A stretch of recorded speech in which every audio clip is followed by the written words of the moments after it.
Thandel first review వచ్చేసింది. చేతు Sai Pallavi combination లో కార్తికేయ సిరీస్ చిత్రాల దర్శకుడు చందు ముండేటి రూపొందిస్తున్న చిత్రం తండేల్ అనౌన్స్మెంట్ తోనే భారీ అంచనాలను ఏర్పరచుకున్న ఈ సినిమా ఫిబ్రవరి 7న విడుదలయ్యేందుకు ముస్తాబవుతోంది. చిత్ర ప్రమోషన్స్ లో భాగంగా అల్లు అరవింద్ చూసి ఏం చెప్పారంటే, ఈ సినిమాకు బాక్స్ ఆఫీస్ వద్ద 35 కోట్ల రూపాయల రేంజ్ లో కలెక్షన్లు వస్తే బాక్స్ ఆఫీస్ వద్ద ఈ సినిమా హిట్ గా నిలిచే అవకాశం ఉంది అని.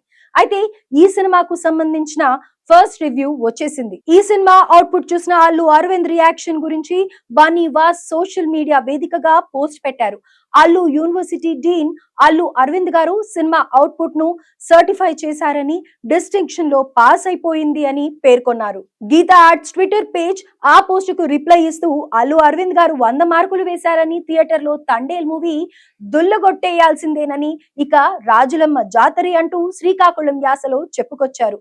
అల్లు అరవింద్ కాన్ఫిడెంట్ గా ఉండడంతో ఈ సినిమా బాక్స్ ఆఫీస్ ను షేక్ చేయడం పక్కా అనే కమెంట్లు వినిపిస్తూ ఉన్నాయి. తండేల్ సినిమా ఫిబ్రవరి 7న థియేటర్లలో రిలీజ్ కానుంది. ఈ సినిమా ఫుల్ కలెక్షన్ ఏ స్థాయిలో ఉంటాయో చూడాలి. తండేల్ సినిమాకు పెద్దగా పోటీ కూడా లేకపోవడం గమనార్హం.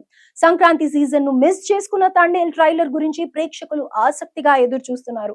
2025 బిగ్గెస్ట్ హిట్లలో తండేల్ ఒకటిగా నిలవాలని ఫ్యాన్స్ ఫీల్ అవుతున్నారు. లవ్ స్టోరీ, మ్యూజిక్ రిపీట్ కావడం పక్కా అని ఫ్యాన్స్ కమెంట్స్ చేస్తున్నారు.